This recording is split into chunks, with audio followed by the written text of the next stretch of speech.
Hello everyone, welcome to tube affairs. इस video में बात करेंगे इकोनॉमिक करंट अफेयर्स 2022 के इकोनॉमिक से जुड़े जो भी करंट अफेयर्स है उसके बारे में इस वीडियो में बात करेंगे लास्ट के कुछ मंथ्स के। तो बैंकिंग अवेयरनेस और बाकी के करंट अफेयर्स का वीडियो इस चैनल पे आता है, तो इकोनॉमिक करंट अफेयर्स का भी वीडियो ये लाया गया है। ये आपके अपकमिंग एग्जाम्स के लिए हेल्पफुल रहेगा। और आपका अगर आरआरबी पीओ असिस्टेंट मेंस है तो आप कंप्यूटर अवेयरनेस और स्टैटिक बैंकिंग के वीडियोस ज़रूर देखिए। उन सारे वीडियोस के प्लेलिस्ट नीचे डिस्क्रिप्शन में है। तो इस वीडियो में बात करेंगे इकोनॉमी रिलेटेड करंट अफेयर्स 2022 के जो इकोनॉमिक के न्यूज़ थे उसका जो करंट अफेयर्स है उसके बारे में बात करेंगे। तो चलिए वीडियो को शुरू करते हैं। सबसे पहला क्वेश्चन है, globally which becomes first company to touch $3 trillion market capitalization. First company ऐसा बना था $3 ट्रिलियन का मार्केट कैपिटलाइजेशन को अचीव करने वाला, इस माइलस्टोन को अचीव करने वाला ये बना था Apple. So Apple became the first country earlier in this year 2022 to touch $3 trillion market capitalization.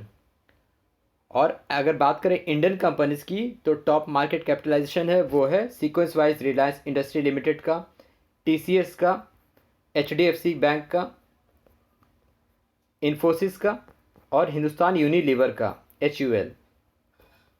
तो ये न्यूज़ काफ़ी था कि एप्पल पहला कंपनी ऐसा बन गया जिसने $3 ट्रिलियन का मार्केट कैपिटलाइजेशन को अचीव किया। और एप्पल के CEO कौन है? Tim Cook. Tim Cook is the CEO of Apple.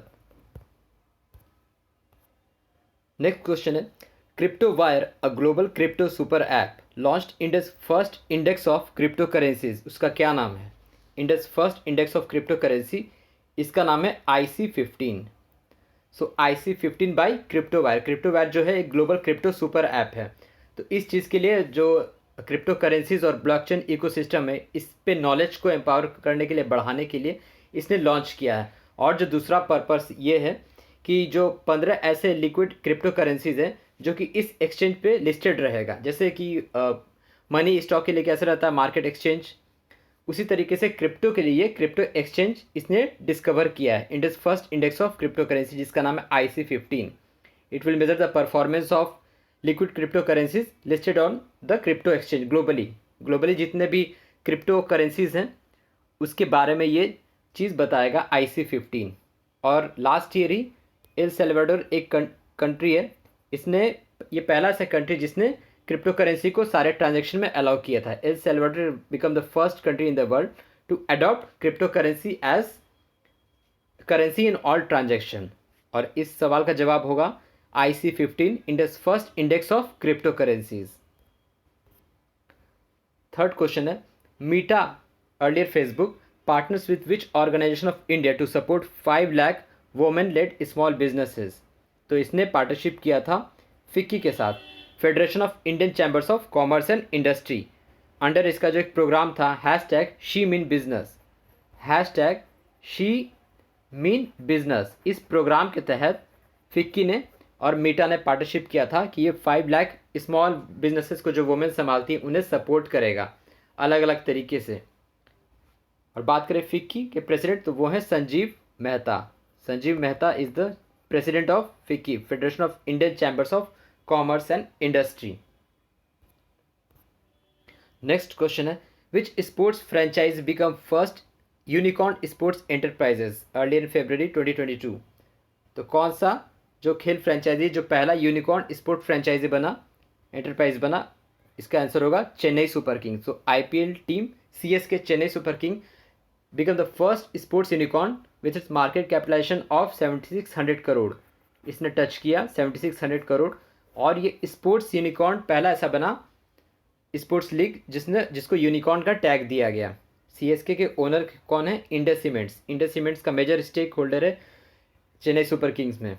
और यूनिकॉर्न्स क्या होता है? यूनिकॉर्न्स आर प्राइवेट कंपनी जो स्टार्टअप होता है जिसका वैल्यू जो होता है $1 बिलियन से ज़्यादा हो, मार्केट वैल्यू $1 बिलियन से ज़्यादा हो, उसे यूनिकॉर्न कहते हैं। आपसे एक सवाल पूछता हूँ, इंडिया का 100th यूनिकॉर्न कंपनी कौन सा बना?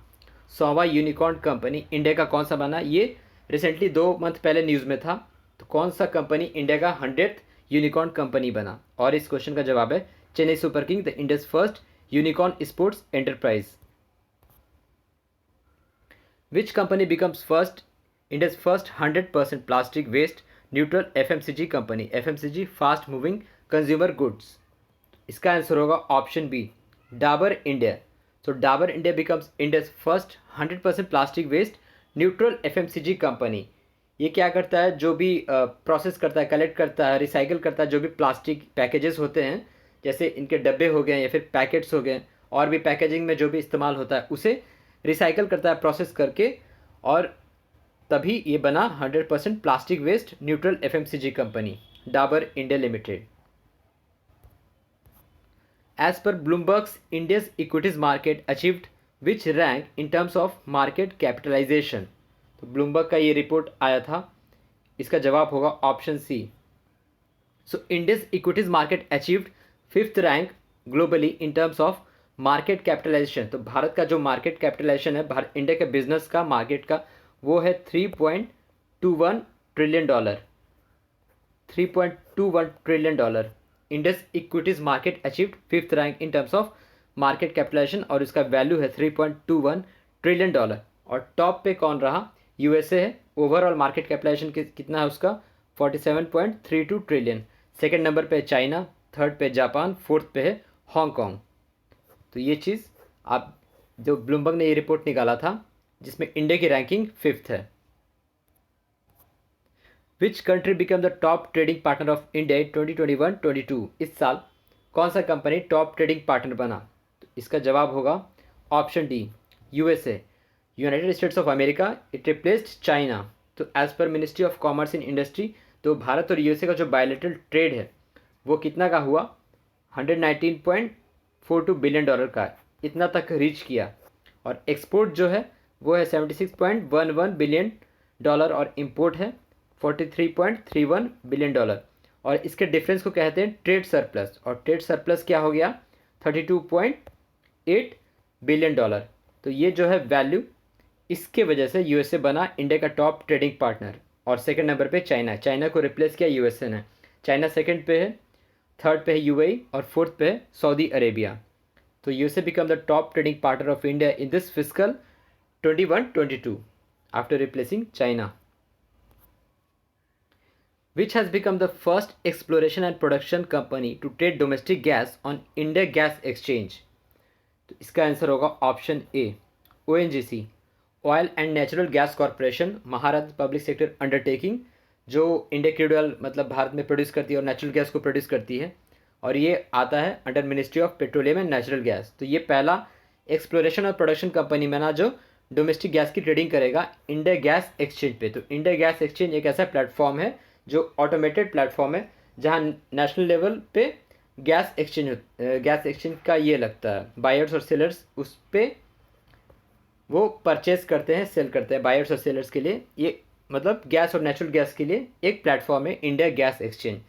जैसे बॉम्बे स्टॉक एक्सचेंज कैसे मनी ट्रेडिंग के लिए, ठीक उसी तरह ऑयल एंड नेचुरल गैस के लिए ट्रेडिंग के लिए ये है इंडिया गैस एक्सचेंज। तो इसके लिए जो इसका सवाल का पहला जवाब होगा वो होगा ONGC become first exploration and production company to trade domestic gas on India Gas Exchange. Which two states tops in GST registration by businesses and dealers? तो GST रजिस्ट्रेशन में कौन सा दो राज्य शीर्ष पर रहा? इसका सही जवाब होगा option C, Uttar Pradesh and Maharashtra. So maximum registration under GST by businesses and dealers. So Uttar Pradesh and Maharashtra are two top states in GST registration. NASSCOM and which company partnered to set up call centers to help women farmers? इसका सही जवाब होगा option D. इसने Google के साथ type किया, partnership किया नास्कॉम ने, to set up call centres to help women farmers in various districts and states of India. As पर यूनियन बजट इकोनॉमी सर्वे, आप यूनियन बजट का भी वीडियो देख सकते हैं, इस चैनल पर अपलोड किया गया था डिटेल एक्सप्लेनेशन। तो यूनियन बजट के और इकोनॉमिक सर्वे के according India's economic growth in the current year is estimated to be how much % of GDP? तो इसका जवाब होगा ऑप्शन ए, 9.2%। तो India's economic growth in the current physical is estimated to be 9.2% of GDP। और physical deficit जो 2022-23 के लिए estimate किया गया था वो किया गया था 6.4% ऑफ GDP। 6.4% ऑफ GDP ये किया गया था physical deficit for physical year 2022-23 के लिए। और इस सवाल का आंसर होगा 9.2% of GDP, India's economic growth as पर union budget economic survey. As पर union budget which core government scheme got higher funding allocations in crore. तो यूनियन बजट में किस सरकारी स्कीम को सबसे ज़्यादा हाई फंडिंग का एलोकेट किया गया था? इसका सही जवाब है पीएम किसान। सो पीएम किसान योजना स्कीम को सबसे ज़्यादा फंडिंग मिला था 68,000 करोड़ का, 68,000 करोड़ का फंडिंग मिला था। सेकंड नंबर पे है जल जीवन मिशन, 60,000 करोड़ का मिला था इसको। नेशनल एजुकेशन मिशन को लगभग 40,000 करोड़ का मिला था और नेशनल हेल्थ मिशन को 37,800 करोड़ मिला था। तो ये भी कवर किया गया था बजट में, बजट वाले वीडियो में आप देख सकते हैं। तो union budget the core government scheme got higher funding is PM Kisan. और बात करें मिनिस्ट्री सेक्टर की, तो सबसे ज़्यादा मिला था डिफेंस सेक्टर को 5.25 लाख करोड़, सबसे ज़्यादा डिफेंस सेक्टर को मिला था बजट में फंड। और उसके बाद जो सेकंड नंबर पे वो था कंज्यूमर अफेयर्स, उसे मिला था 2.17 लाख करोड़ का। तो मिनिस्ट्री की बात हो गई, सबसे ज़्यादा डिफेंस सेक्टर को दिया गया था यूनियन बजट में फंड एलोकेशन। अगला क्वेश्चन है which company partner with Indian railways for boosting delivery service in more than 100 intercity routes. तो इंडियन रेलवे के साथ पार्टनरशिप किया है अमेजन इंडिया ने। तो Amazon India has partner with Indian railway for boosting delivery service to the public and other owners of businesses in more than 100 intercity routes. What is the name of new payment service for feature phone that was launched by RBI? तो RBI ने feature phone के लिए एक payment service को launch किया था, उसका नाम क्या है? उसका नाम है UPI 123 पे। इंस्टेंट पेमेंट के लिए फीचर फ़ोन यूज़र के लिए, मतलब बिना इंटरनेट के भी वो सारे फीचर्स यूज़ कर पाएंगे पेमेंट UPI ट्रांजेक्शन में, अपार्ट फ्रॉम स्कैन एंड पे वाले फीचर्स को छोड़ के। तो इसका नाम है UPI 123 पे। तो जब उस मंथ का बैंकिंग अवेयरनेस का वीडियो आया था उसमें ये डिस्कस किया गया था शायद। तो इसका जवाब होगा UPI 123 pay. India recorded highest ever annual FDI foreign direct investment inflow of how much billion in physical year 21-22। तो इसका जवाब होगा option B 83.5 billion dollar in physical year 21-22। So ये सबसे ज़्यादा हाईएस्ट रहा अब तक, मतलब एनुअल FDI इनफ्लो। और बात करें तो सबसे टॉप कंट्री कौन है जो कि इनफ्लो करता है FDI का, वो है Singapore. Singapore is a top contributor in inflow of FDI to India. दूसरे पे है USA, तीसरे पे है मॉरिशस। और जो सेक्टर सबसे ज़्यादा जिसमें FDI होता है वो है computer IT software and hardware. और बात करें स्टेट की, तो कौन सा स्टेट टॉप पे रहा in the recipient of FDI? वो रहा Karnataka followed by Maharashtra is the top recipient of FDI। तो इस सवाल का जवाब होगा 83.5, क्योंकि ये न्यूज़ में था और हाईएस्ट एनुअल FDI इनफ्लो है, तो इसे आप याद ज़रूर रखिए 83.5 बिलियन डॉलर। अब कुछ वन लाइनर्स भी देख लेते हैं। Adani Wilmar limited became the largest fast moving consumer good company in India, beating Hindustan Unilever limited HUL by businesses and export import. इसके वजह से Adani has replaced Hindustan Unilever to become the largest fast moving consumer good company. दूसरा है RIL यानी Reliance industry limited becomes first Indian company to cross $100 billion revenue. ठीक है, ये भी न्यूज़ में था। तीसरा, the 47th GST council meeting chaired by finance minister held in which city. ये जून लास्ट में हुआ था। काफ़ी कुछ चेंजेस किया गया था GST स्लैब में, तो ये रिसेंटली हुआ, न्यूज़ में था।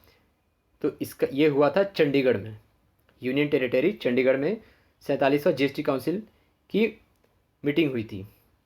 चौथा है एज पर Kantar's India brand footprint report which company top the list of FMCG in 2021। ये है पार्ले। तो Parle has topped the list of FMCG as पर Kantar's India brand footprint report. दूसरे पे है अमूल, तीसरे पे है ब्रिटानिया। चौथा है which automobile company will invest $624 million to make electric vehicle components in India. तो जापान का टोयोटा ग्रुप ये इन्वेस्ट करेगा $624 मिलियन इलेक्ट्रिक व्हीकल कंपोनेंट्स और पार्ट्स बनाने के लिए भारत में। ज़्यादा फोकस रहेगा कर्नाटका और महाराष्ट्र। तो ये था इकोनॉमी रिलेटेड करंट अफेयर्स का वीडियो। आप बाकी के वीडियोस जो रिसेंटली अपलोड किए गए करंट अफेयर्स के, उन सारे वीडियोस को ज़रूर देखें। So thank you very much for watching the video. Thank you.